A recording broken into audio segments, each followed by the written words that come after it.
Hello student, I am Raj from Vidyam academy. आज हम लोग fourth semester IT information communication technology ICT subject के topic जो प्रोटोकॉल्स एंड डेटा ट्रांसपोर्टेशन है उसमें आरआईपी आपने देखा था। ठीक है, आरआईपी के लिए हमें कौन सा वाला डिस्टेंस वेक्टर रूटिंग यूज़ कर रहे थे, और डिस्टेंस वेक्टर रूटिंग में हम प्रोटोकॉल यूज़ करेंगे आरआईपी मैसेज प्रोटोकॉल। तो आरआईपी का स्ट्रक्चर कैसे होता है मैसेज का, वो हम आज पढ़ेंगे। ठीक है, तो इसमें बेसिकली ये हमारा आरआईपी मैसेज स्ट्रक्चर है। ठीक है, और इसमें आरआईपी मैसेज में हमारा जो है वो डेटा एनकैप्सुलेशन किस में होता है, यूडीपी में, यानी कि यूजर डेटाग्राम प्रोटोकॉल में होता है। और वो राउटर के पोर्ट 520 या फिर इसको हम बोल सकते हैं पोर्ट 520 को भी बोल सकते हैं। जो पोर्ट 520 मतलब राउटर का पोर्ट होता है जिसका नंबर होता है पोर्ट 520। ठीक है, और उसके बेसिकली दो टाइप है जो हम इसके बारे में थोड़ा देखेंगे। थोड़ा बुक्स में दिया हुआ है, थोड़ा बुक में नहीं दिया हुआ, तो उस हिसाब से मैं समझाऊंगा। ये आरआईपी स्ट्रक्चर है, आरआईपी मैसेज स्ट्रक्चर है। इसमें सबसे पहला कौन सा है, कमांड। कमांड मतलब क्या रहता है, कमांड मतलब रहता है कि हम आरआईपी मैसेज डालते हैं। ठीक है, तो ये दो चीज़ रहती है। कमांड मतलब ये हमारा आएगा, या तो कमांड कौन सा रहता है, मतलब कि हम आरआईपी मैसेज का कमांड लेते हैं। कमांड में क्या आएगा, या तो हम आरआईपी मैसेज के लिए रिक्वेस्ट करेंगे, या फिर आरआईपी मैसेज के किसी का रिक्वेस्ट आया उसका वो मैसेज रिस्पॉन्स देगा। मतलब आरआईपी मैसेज के क्या, एक तो टीएक्स होता है और आरएक्स होता है। आरएक्स मतलब किसी का रिक्वेस्ट मिला है, और टीएक्स मतलब किसी का हमें किसी को रिस्पॉन्स देना है। तो ठीक है, तो ये इसका कमांड में क्या आएगा, एक आएगा रिक्वेस्ट और एक रिस्पॉन्स, रिक्वेस्ट और रिस्पॉन्स, और ये आएगा आपका 8 बिट का। उसके बाद है वर्जन, ये भी 8 बिट का है। और इसमें क्या आएगा, ये यहाँ पे बुक में लिखा हुआ है कि आरआईपी मैसेज दो टाइप के होता है, वर्जन 1 एंड वर्जन 2। ठीक है, तो 1 और 2 उसके हिसाब से इसमें बिट सेट होते हैं। ठीक है, ये रिजर्व्ड है तो इसको हम अभी डिस्कस नहीं करेंगे। ये भी ऑल 0 है, इसको डिस्कस नहीं करेंगे। ये फैमिली आएगा, ये देखो 8+8 नीचे क्या है, इतना लंबा से, तो ये क्या कितना है, 16 बिट का। 16 बिट का, तो 16 बिट का ये क्या है, ये आएगा आपका फैमिली मतलब आपका कौन सा लॉजिक फैमिली है, तो ये आ जाएगा आपका TCP IP family with 16 bit. ठीक है, उसके बाद ये ऑल 0 है। नेटवर्क एड्रेस मतलब कि हमें रिक्वेस्ट कौन से वाले राउटर से मिली है, या फिर हमें किसको रिस्पॉन्स देना है, उसका यहाँ पे आईपी एड्रेस होगा। यानी कि ये रहेगा डेस्टिनेशन आईपी एड्रेस। क्या रहेगा ये, डेस्टिनेशन आईपी एड्रेस। मैं थोड़ा सा जूम कर लेता हूँ। ठीक है, डेस्टिनेशन आईपी एड्रेस। अभी क्या आएगा, ये ऑल जीरो, और ये है डिस्टेंस मतलब ये आपका 32 बिट रहेगा। ये भी ऑब्वियसली 32 बिट है। तो ये क्या रहेगा आपका 32 बिट का होप। कितने होप है, होप डिस्टेंस या फिर होप काउंट, जो हमने लास्ट टाइम करने थे ना, एक से दूसरे से तीसरे, कितने होप जाके हमारा मतलब कितने 1 to 1 डिवाइसेस को क्रॉस करने के बाद हमारा डेस्टिनेशन पहुंचेगा। तो ये हमारा था बेसिक आरआईपी मैसेज। कमांड है, कमांड में क्या आएगी, या तो रिक्वेस्ट आएगी फॉर आरआईपी मैसेज या फिर रिस्पॉन्स। ठीक है, वर्जन 1 और 2 वो भी 8 बिट का है। ये रिजर्व्ड है, ये भी 0 है हर एक। ये फैमिली का कौन सा रहेगा, 16 बिट का टीसीपी आईपी। और ये रहेगा हमारा नेटवर्क एड्रेस 32 बिट का, जिसमें हम डेस्टिनेशन आईपी, यानी कि डेस्टिनेशन मतलब हम अगर रिक्वेस्ट कर रहे हैं तो इसमें आएगा किसी के पास रिक्वेस्ट भेज रहे हैं। ठीक है, या फिर किसी की रिक्वेस्ट आ रही है। ठीक है, कोई के राउटर ने बोला कि मुझे रिक्वेस्ट, किसी राउटर स्विच ऑन हुआ और उसने बोला नियर बाय राउटर को कि मुझे भेजो आपका अपडेटेड डिटेल्स या फिर राउटिंग टेबल। तो ये इसमें उसका आईपी एड्रेस रहेगा। ये दोनों 0 रहेंगे, और लास्ट वाले में डिस्टेंस, यानी कि हमारा डेस्टिनेशन है। अगर मेरा मैसेज यहाँ से जा रहा है, ठीक है, मैंने कोई मैसेज भेजा, तो आगे आरआईपी मैसेज जाएगा कम्युनिकेशन से पहले। तो उस पर पता होगा हमारे पास के कितने होप है, यानी कि एक राउटर से दूसरे राउटर तक, या फिर डिवाइस ए से डिवाइस बी पे पहुँचने के लिए कितने होप होंगे। ठीक है, तो अब ये फॉर्मेट है मैसेज, तो हम डिटेल में इसमें जाएंगे। सबसे पहले है कमांड में 2 आएंगे, रिक्वेस्ट एंड रिस्पॉन्स। तो रिक्वेस्ट में क्या आएगा, कोई स्पेसिफिक राउटर या हमारा रिक्वेस्ट, हमें रिक्वेस्ट भेजना है, ठीक है, हमें रिक्वेस्ट हम रिक्वेस्ट भेजेंगे या फिर किसी का रिक्वेस्ट आएगा, यानी कि चलो हम इससे कंसीडर कर लेंगे कि हम किसी को रिक्वेस्ट भेज रहे हैं या किसी को रिस्पॉन्स भेज रहे हैं, ठीक है। किसी का रिक्वेस्ट आया है तो उसको रिस्पॉन्स भेजेंगे, और किसी का हमें डेटा चाहिए तो उसको रिक्वेस्ट भेजेंगे। तो जैसे मैंने राउटर स्विच ऑन किया तो मेरा राउटर क्या है, नियर बाय राउटर्स को रिक्वेस्ट भेजेगा। तो ये रिक्वेस्ट कैसे होगा, ये दो टाइप के रिक्वेस्ट रहेंगे, या किसी इंडिविजुअल या ओनली स्पेसिफिक राउटर के लिए, या फिर ऑल डिवाइस के लिए। अगर मेरा नेटवर्क नया है और मुझे रिक्वेस्ट चाहिए कि भाई मुझे ये वाला, जैसे एक राउटर है वो दूसरे 4 राउटर से कनेक्टेड है, तो ठीक है, तो उसको अगर एक राउटर का ही डेटा अपडेटेड चाहिए या फिर एक राउटर का ही राउटिंग टेबल, उसको अपग्रेडेड राउटिंग टेबल चाहिए होगा, तो ये स्पेसिफिक रिक्वेस्ट भेजेगा। और ये स्पेसिफिक रिक्वेस्ट में RIP मैसेज में नेटवर्क एड्रेस क्या रहेगा, डेस्टिनेशन, यानी कि वो स्पेसिफिक राउटर का IP एड्रेस रहेगा कहाँ पे, नेटवर्क एड्रेस में, ठीक है। इसके बाद ये है रहा मेरा ऑल, यानी कि मुझे मेरे राउटर के साथ जितने भी कनेक्टेड है और सभी के राउटिंग टेबल्स मुझे उसके एंट्रीज चाहिए, तो ये रहेंगे ऑल। तो यहाँ पे तो एक स्पेसिफिक IP एड्रेस ही डाल सकते हैं 32 बिट का। तो अब यहाँ पे ऑल के लिए क्या बता देंगे, पता है 0.0.0.0, मतलब ये पूरा 0 हो जाएगा, ठीक है। तो ये IP एड्रेस की जगह पे हम यहाँ पे करेंगे, ठीक है। तो ये तो फिर 0 है, और होप तो आपको पता है। तो ये रिक्वेस्ट टाइप कैसे 2 टाइप का होता है, ठीक है, ठीक है। और अभी आ जाएंगे हम रिस्पॉन्स। तो आपके रिस्पॉन्स कौन सा टाइप का होता है, वो सॉलिसिटेटेड एंड नॉन सॉलिसिटेटेड, ठीक है। सॉलिसिटेटेड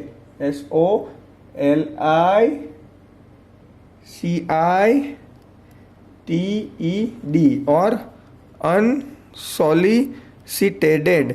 सॉलिसिटेटेड में क्या आएगा, रिस्पॉन्स में क्या आएगा, सॉलिसिटेटेड में क्या आएगा कि मुझे कोई रिक्वेस्ट आई है नियर बाय राउटर की, कोई भी रिक्वेस्ट नियर बाय राउटर ने रिक्वेस्ट भेजी है कि मुझे ये वाला होप का मतलब ये वाला डेस्टिनेशन के कितने होप है, या फिर आपका होप राउटिंग टेबल भेजो। तो ये किस में भेजेगा, रिस्पॉन्स ऑफ एनी रिक्वेस्ट, यानी कि कोई भी रिक्वेस्ट रहेगा, कोई रिक्वेस्ट है उसका रिस्पॉन्स दूंगा तो मैं सॉलिसिटेटेड रिस्पॉन्स दूंगा, ठीक है। किसी पर्टिकुलर राउटर ने इन बिटवीन कहीं पे भी पूछा तो। और अनसॉलिसिटेटेड क्या हो गया, ठीक है, अनसॉलिसिटेटेड कैसा हो जाएगा, ये अनसॉलिसिटेटेड रिस्पॉन्स कब होगा, जब मेरा टाइमर आउट हो जाता है। मतलब बाय डिफॉल्ट हमने पहले बताया था पिछले लेक्चर में, ठीक है, जब हमने देखा था डिस्टेंस वेक्टर राउटिंग के कुछ समय के बाद अपने आप वो डेटा एक्सचेंज करता है, और वो टाइमर फॉर एग्जांपल 30 सेकेंड है, तो क्या होता है, वो क्या करेगा, टाइमर आउट होने के बाद, टाइमर आउट हो जाएगा तो उसको रिस्पॉन्स दे देगा। या फिर अगर टाइमर आउट होने से पहले कोई लिंक डाउन हो गया या फिर कोई उसके राउटिंग टेबल में अपडेट हुआ तो वो अनसॉलिसिटेटेड में से देगा। यानी कि ये एक तो टाइमर आउट पे भेजेगा, और या तो भेजेगा आपका any change in routing table. तो ये चीज़ आपको रखना है याद, ठीक है। तो ये हमारा हो गया कौन सा कमांड है, ठीक है। उसके बाद तो रिजोल्ट बिट रहेंगे ये वाले, इसके बाद फैमिली भी मैंने बोल दिया, ठीक है। अब हम आएंगे कि ये टाइम आउट, तो हमारे टाइमर है, टाइमर्स, तो इसमें हम लिखेंगे टाइमर्स कौन कौन से टाइप के हैं। तो इसमें 3 टाइप के टाइमर है, कितने, 3 टाइप के टाइमर। एक तो पीरियोडिक टाइमर है,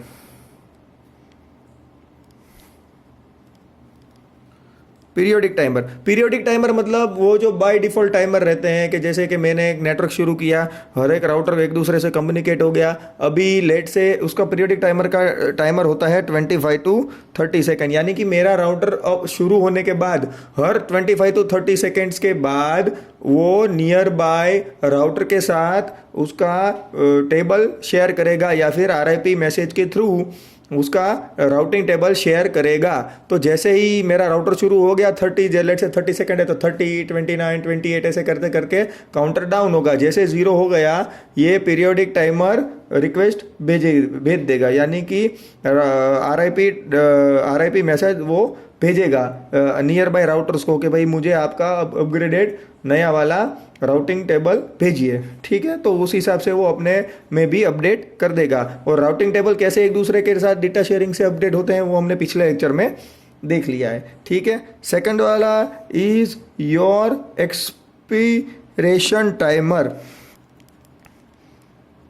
एक्सपीरेशन टाइमर, एक्सपीरेशन टाइमर का वैलिडिटी होता है 180 सेकेंड। यानी कि मेरा एक राउटर है, वहाँ से दूसरा राउटर है, इसका लिंक अनअवेलेबल हो गया या फिर लिंक डिस्कार्ड हो गया या फिर ये पाथ डैमेज हो गया या फिर ये कम्युनिकेशन नहीं हो पा रहा है, तो ये कितने टाइम तक वेट करेगा?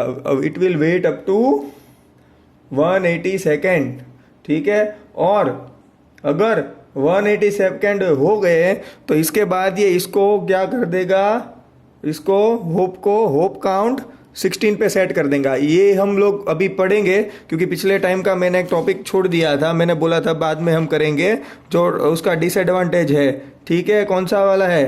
Count to infinity problem. तो ये इसके रिगार्डिंग है, तो हम काउंट टू इन्फिनिटी में भी पढ़ेंगे तो आपको समझ में आ जाएगा। तो एक्सप्लोरेशन टाइमर आपको समझ गया 180। अगर कोई मेरा कम्युनिकेशन ब्रेक हो रहा है, क्योंकि हर 30 सेकेंड में क्या हो जाएगा, डेटा एक्सचेंज हो जाएगा, लेकिन अगर 30 सेकेंड में नहीं हुआ और वेट लगा, वो कब तक वेट करेगा? Wait until 180 second. अगर 180 सेकेंड नहीं आ जाएगा तो ये होप काउंट 16 यानी कि इनफाइनाइट सेट कर देगा। Total hope count is in network is 15 मतलब जो मेरा कोई भी नेटवर्क है उसमें मैं मैक्सिमम एक एंड से दूसरे एंड पे कितने होप से जा सकता हूँ? 15 होप से, यानी कि उससे बड़ा मैं नेटवर्क नहीं बना सकता, ठीक है।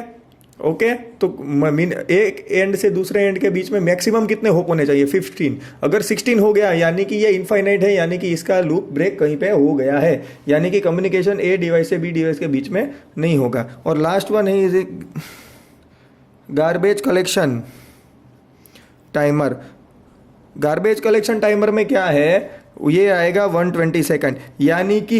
यानी कि अगर मेरा इनवैलिड सेशन हो गया है, मेरा एक्सपायरेशन टाइमर हो जाएगा, मेरा एक्सपायर, उसके बाद ये क्या बोल देगा कि ये सेशन वैलिड नहीं है। पता है इनवैलिड सेशन कब आता है? जब आपका डेटा कम्युनिकेशन, आपका पता है कभी कभी डेटा डिस्कनेक्ट हो जाता है या फिर डेटा आ नहीं रहा होता है, और आप कहीं पे गूगल में कहीं पे सर्च किया, कोई वेबसाइट शुरू की और डेटा कम्युनिकेशन अचानक से बंद हो गया, फिर आपने रिफ्रेश करा होता है, तो रिफ्रेश में क्या आ जाता है? Invalid session. तो वो कब आता है?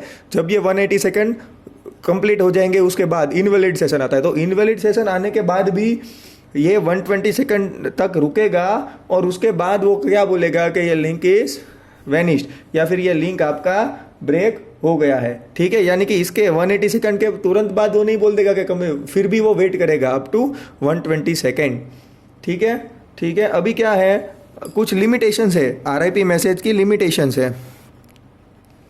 लिमिटेशंस क्या है कि इसमें टोटल ये जो अपग्रेडेशन सिस्टम है, ठीक है, जो कोई चेंजेस है इसमें कब अपडेटेशन होगा? हर 25 टू 30 सेकेंड में ये अपग्रेडेशन होगा, 25 टू 30 सेकेंड्स में। या फिर कोई न्यू नोड ऐड होगा तो उसके बाद अपग्रेडेशन होगा।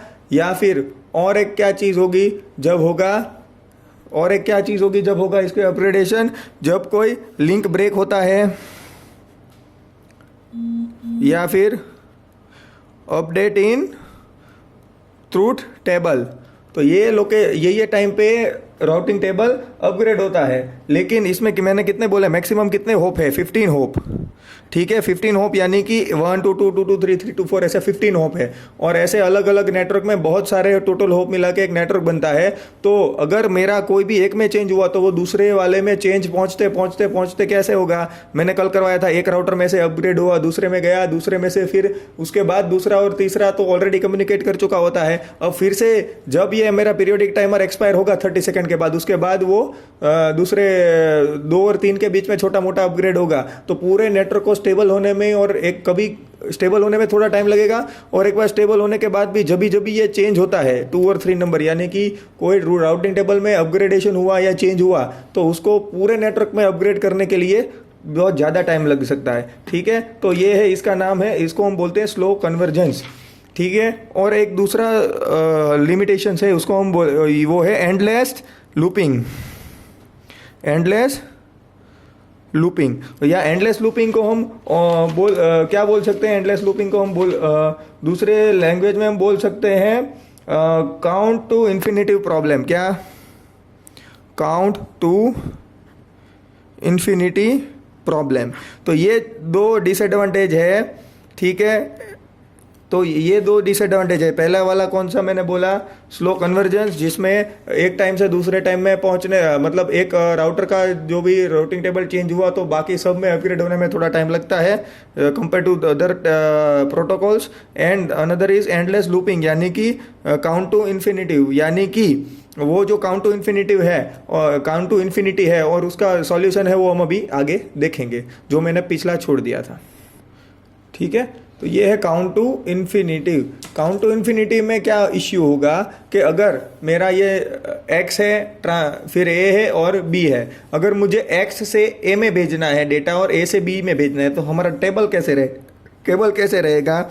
जैसे हम x है, ठीक है, इसका x है और इसका x है, इसका होप क्या जाएगा? 1, ठीक है, होप है 1, और ये कभी कुछ नहीं लिख रहे हैं, ठीक है। और इसको अगर ए पे एक्स का, इसका क्या है? एक्स है, फिर 2 है, फिर ए है, ठीक है। मतलब ये क्या है? ए को एक्स पे पहुंचना है, तो ये क्या है? उसका होप 1 है और उसका आईपी एड्रेस तो डायरेक्ट कनेक्ट है, तो कोई कंसर्न नहीं है। इसमें क्या आएगा? बी से एक्स जाना है तो एक्स के लिए क्या आएगा हमारा? एक्स के लिए क्या आएगा? डेस्टिनेशन एक्स है, उसके लिए होप कितने हैं? 1 और 2, और next one is your A.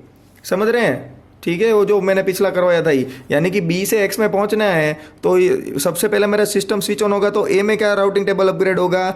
X पे पहुंचने के लिए होप कितने हैं? 1, और वो तो नेक्स्ट होप ही है, ठीक है। नेक्स्ट होप तो कोई रहेगा ही नहीं, डायरेक्ट एक्स ही है, तो ये क्या हो जाएगा? डैश। और बी से एक्स में पहुंचना है तो बी से क्या रहेगा? बी से एक्स का होप है, बी से होप है 1 और 2, और नेक्स्ट वन राउटर क्या है? ये 2 होप है, लेकिन पहला वाला होप कौन सा है? ए है, ठीक है। अब अगर मेरा कम्युनिकेशन ब्रेक हो गया इसके बीच का, ये वाला कम्युनिकेशन ब्रेक हो गया, तो ये क्या हो जाएगा? एक्स, फिर इसको तो पहुंच ही नहीं रहा है, तो ये इसको क्या कंसिडर करेगा?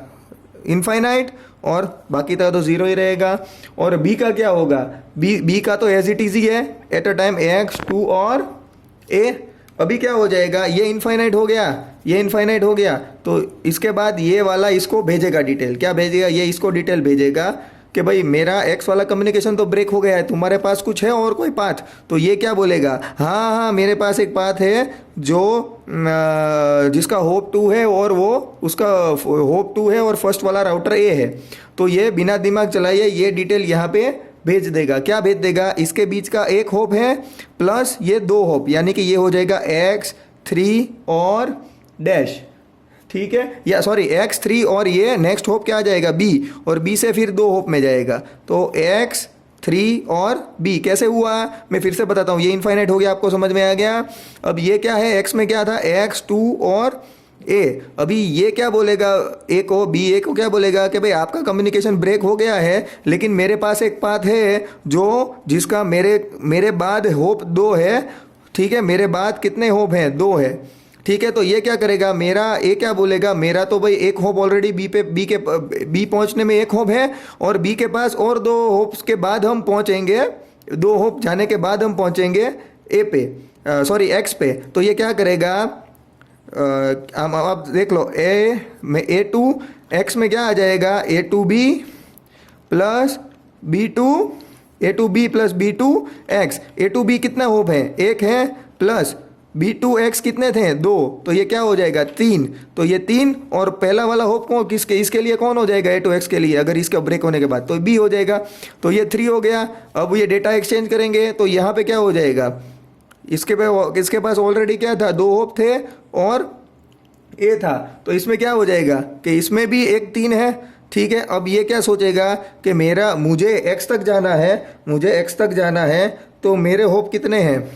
जो इसके है +1, जो ए का है +1 है, तो ये बी क्या कंसिडर करेगा? B2X के लिए B2A प्लस A2x, अभी A2x कितने हो गए हैं 3 प्लस B2A के लिए 1 होप है तो ये क्या हो जाएगा 4, x प्लस 4 प्लस A। तो ये ऐसे ये वाला इन्फिनिटी लूप में चला जाएगा, क्या हो जाएगा काउंट टू इन्फिनिटी लूप में चला जाएगा। इसलिए इसका इन्फिनिटी में अगर ये वैल्यूज हमारा 15 प्लस हो जाए यानी कि 16 हो जाएगा, अगर ये वैल्यू क्या हो जाएगा 16 हो जाएगा, ठीक है, तो क्या हो जाएगा, इसलिए ये इन्फिनिटी हो जाएगा, मतलब 5 6 बढ़ता ही रहेगा बढ़ता ही रहेगा बढ़ता ही रहेगा और इन्फाइनाइट लूप में हैंग हो जाएगा।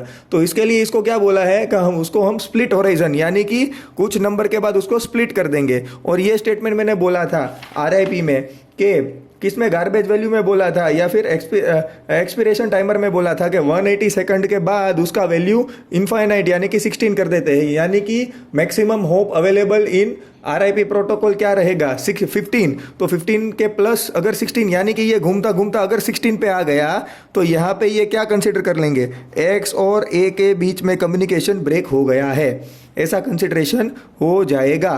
तो ठीक है, तो इसको हम बोलेंगे क्या बोलेंगे स्प्लिट होरिजन। ठीक है, तो ये थोड़ा फंडा था, अगर ये आपको समझना है तो उससे पहले आपको मेरा distance vector for routing algorithm समझना पड़ेगा, उसके बाद ही आप ये समझ पाएंगे कैसे अपग्रेड हुआ। तो अगर आप नहीं समझ पा रहे तो मेरा पिछला वाला वीडियो डिस्टेंस वेक्टर राउटिंग वाला वीडियो देख लीजिएगा। Okay, thank you.